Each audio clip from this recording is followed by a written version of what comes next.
Friends, welcome back to my YouTube channel Vaishnavi free education classes.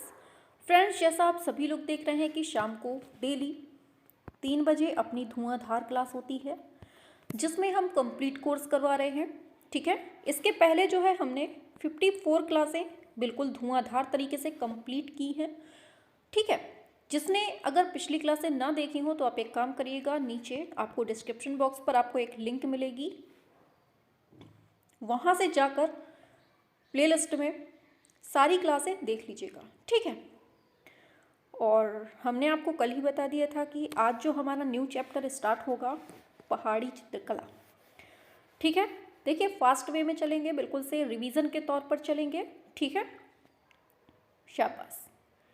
चलिए सभी लोग जुड़ जाइए क्लास को, फिर क्लास को धुआंधार तरीके से स्टार्ट करते हैं। और देखिए आप लोग ना शेयर वगैरह करते रहा करिए। ठीक है, शेयर वगैरह करते रहा करिए और जैसे ही एंटर हुआ करिए तुरंत लाइक कर दिया करिए। और जो बच्चे नए जुड़ रहे हों या फिर बाद में देखें क्लास को तो चैनल सब्सक्राइब जरूर कर लीजिएगा। ठीक है, क्योंकि सारे नोटिफिकेशन आप तक पहुंचना बहुत ज़रूरी हो जाता है।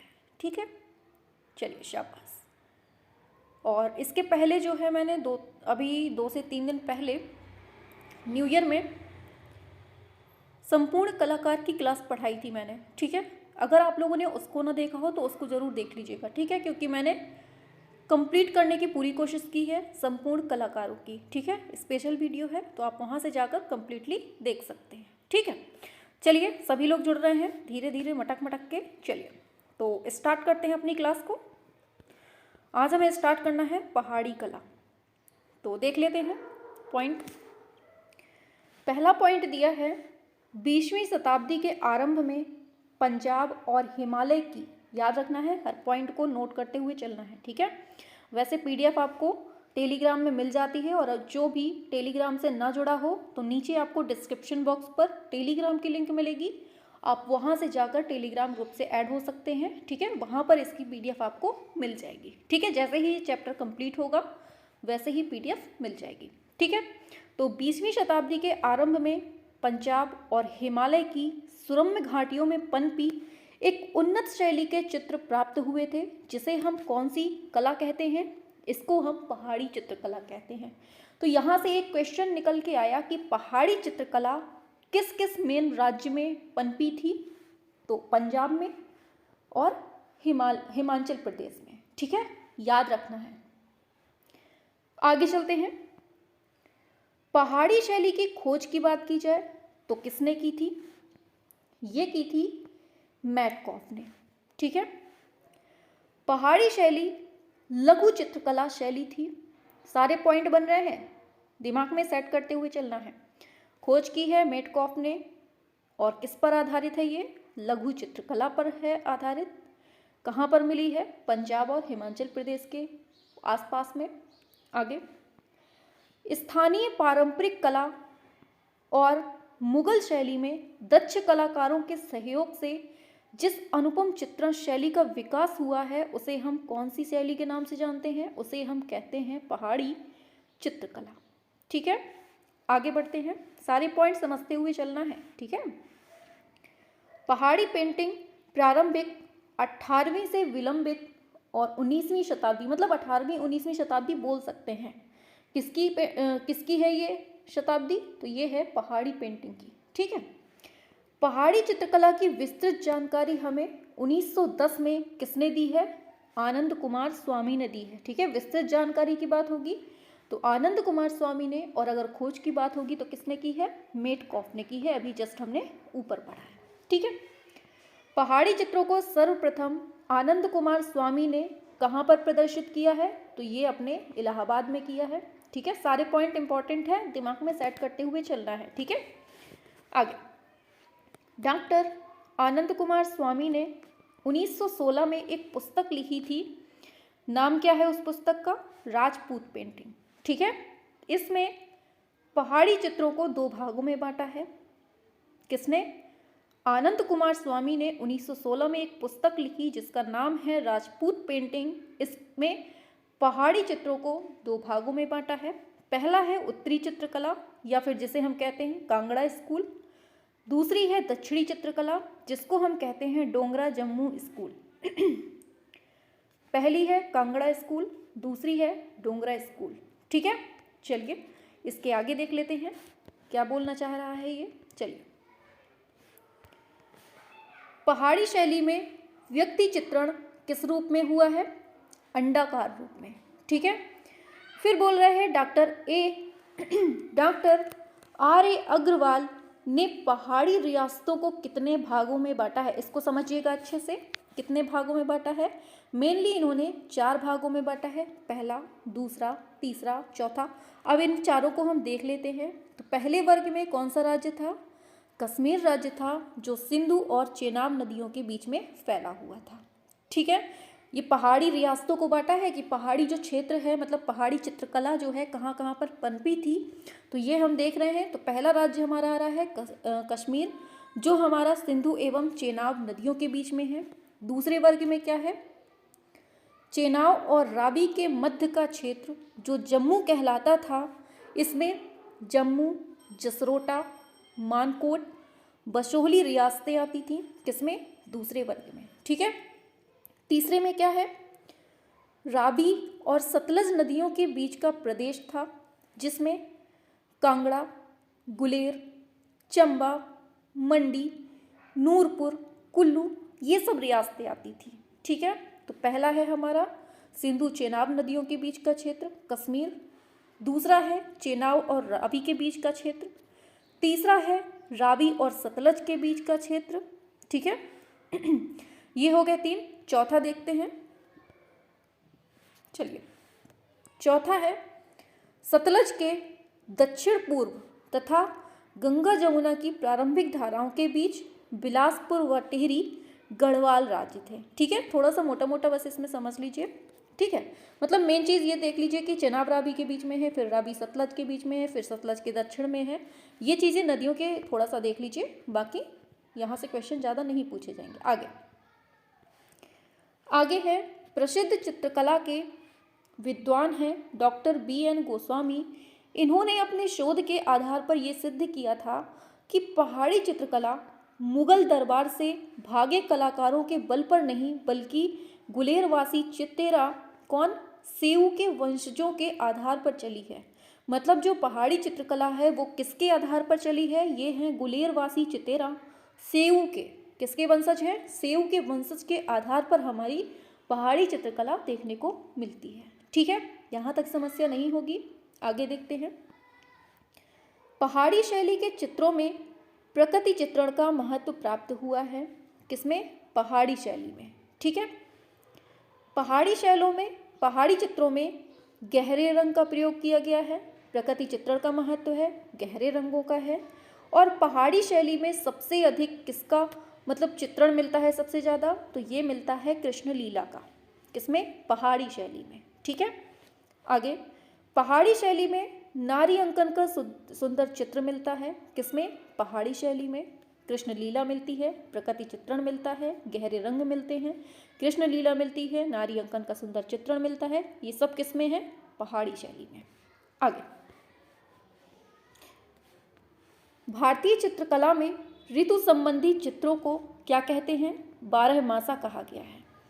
ऋतु संबंधी चित्रों को 12 मासा कहा गया है। जब आप प्रैक्टिस सेट सॉल्व करते होंगे तो ये सारे क्वेश्चन आपको बहुत ज़्यादा तरीके से मिलते होंगे। आप लोग खूब अच्छे से समझ रहे हैं कि कहाँ से कितने क्वेश्चन बनने की संभावना है। ठीक है, तो आप लोग बहुत अच्छे से समझते चलिए कि कहाँ से कैसे क्वेश्चन बनते हैं। ये आप लोगों को पता है, बताने की ज़रूरत नहीं है, आप लोगों को बहुत अच्छे से पता है कि कहाँ से क्वेश्चन बनने वाले हैं, क्योंकि दम से आप लोगों ने खूब प्रैक्टिस किया है।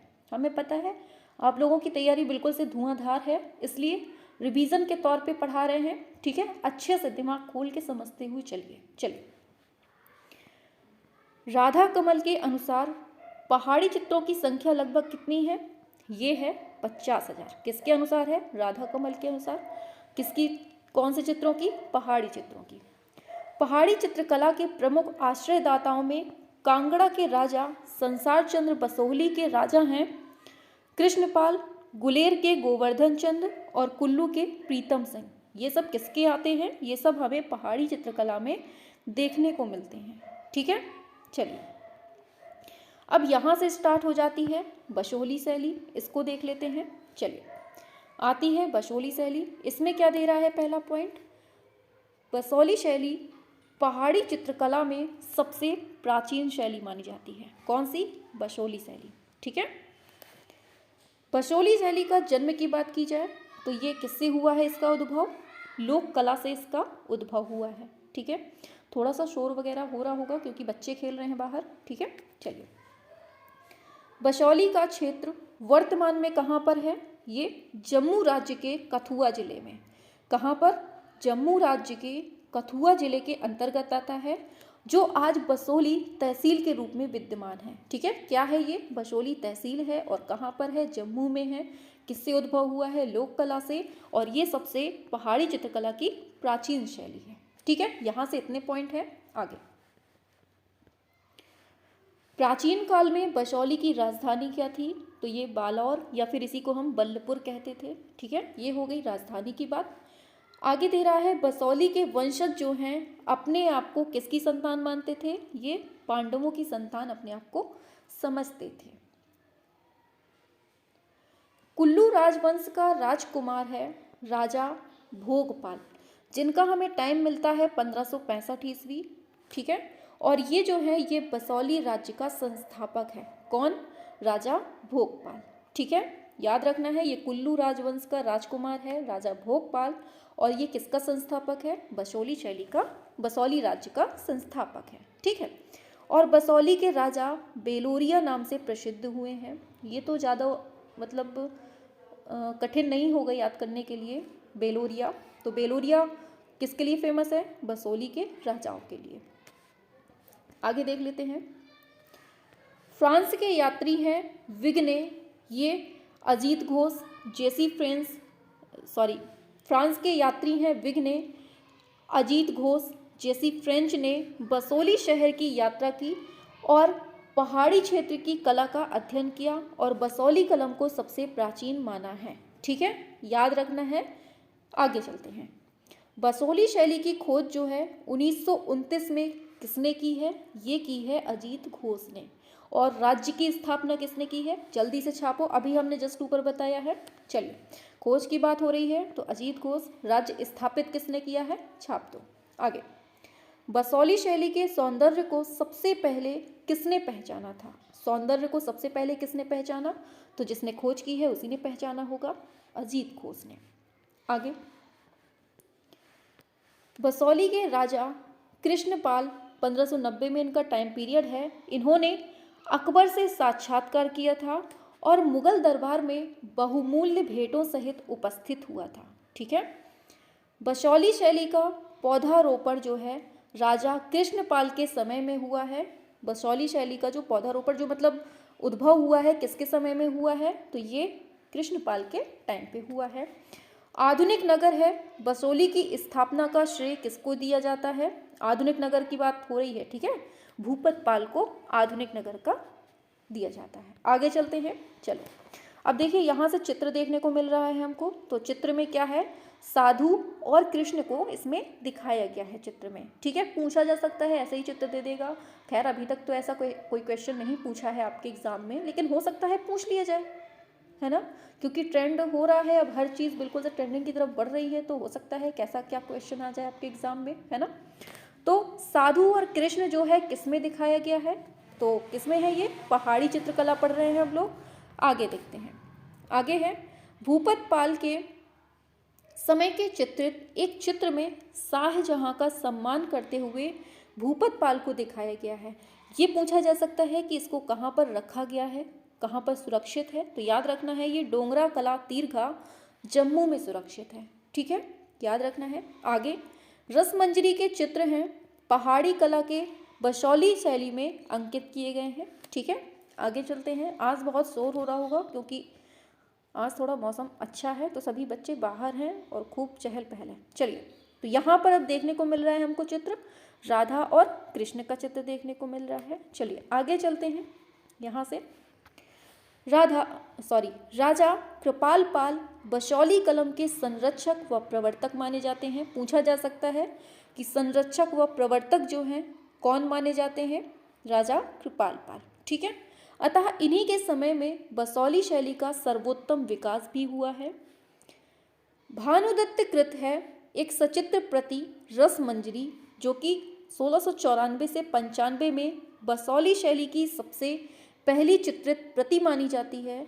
इस प्रति का निर्माण किसने किया है? तो याद रखना है देवीदास ने राजा कृपाल पाल के लिए किया था। याद रखना है, यहाँ से बहुत क्वेश्चन बन रहे हैं एक ही पॉइंट से।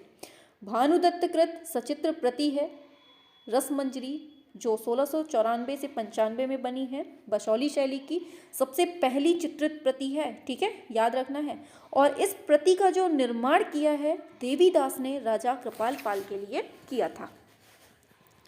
आगे, बसौली शैली के महान संरक्षक कौन है? तो ये राजा कृपाल पाल हैं, ऊपर ही देखा है।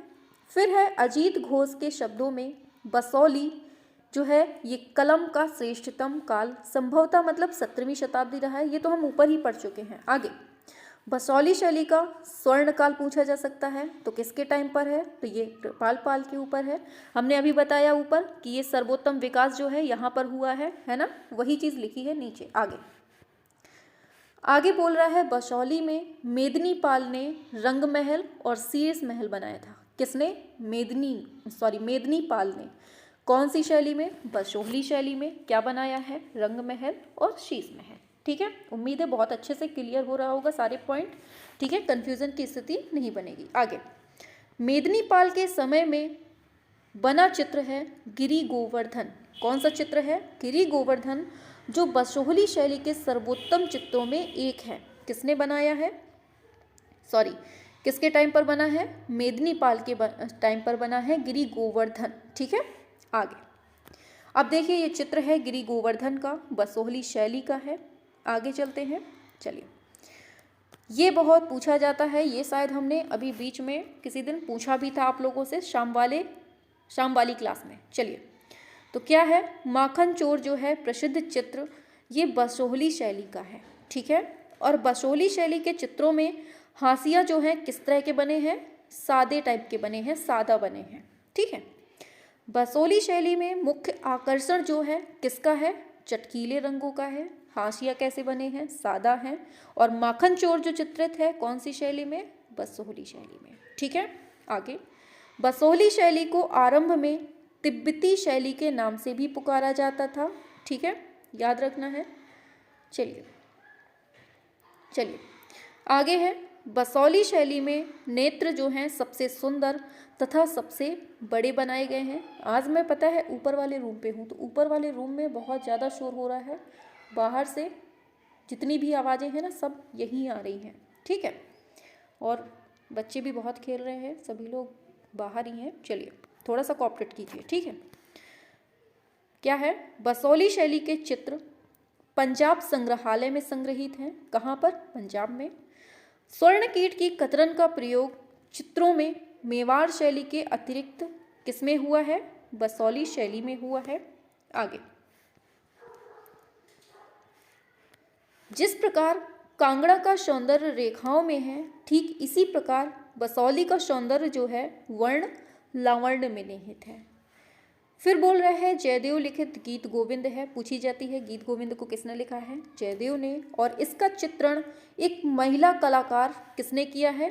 मानकू के द्वारा हुआ है। ठीक है, आगे क्वेश्चन इंपॉर्टेंट है। ठीक है, याद करते जाइएगा। आगे, प्रोफेसर BN गोस्वामी ने हरिद्वार के पंडों की बहियों से पता लगाया था कि सेऊ के पुत्र मानकू व नैनसुख थे। तो याद रखना है सेऊ के पुत्र कौन थे?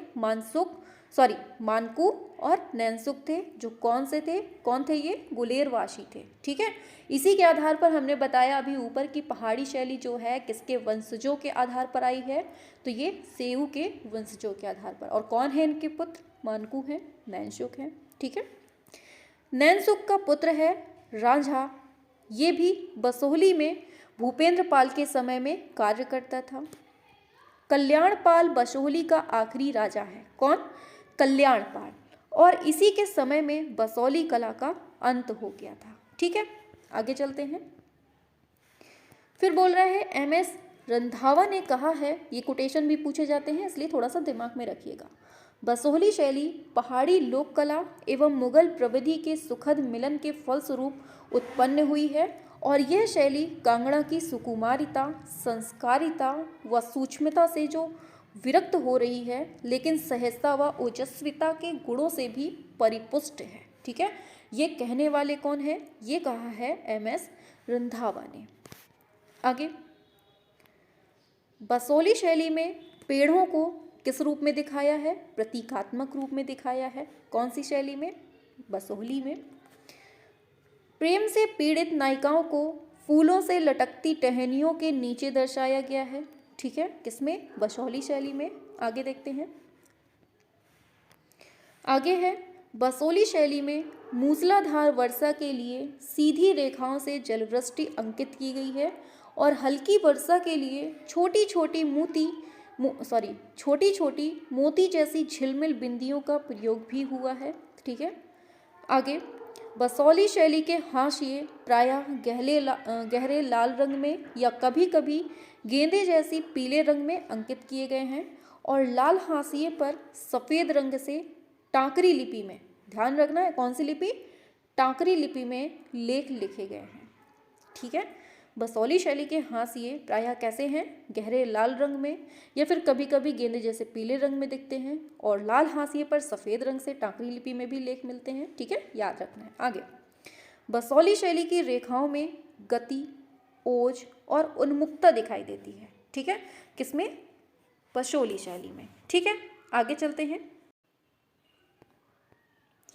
अब एक काम करते हैं, इसके आगे जो होगा, इसके आगे जो अपनी ये गुलेर शैली है, इसको हम पढ़ेंगे कल। ठीक है, आज के लिए इतना ही रखते हैं। आज हमने बसोली शैली देख ली है, कल हम गुलेर शैली और भी जितनी शैली आएंगी धीरे धीरे करके उसको पढ़ेंगे। ठीक है, और ये बताइए सभी को क्लास तो पसंद आ रही है ना?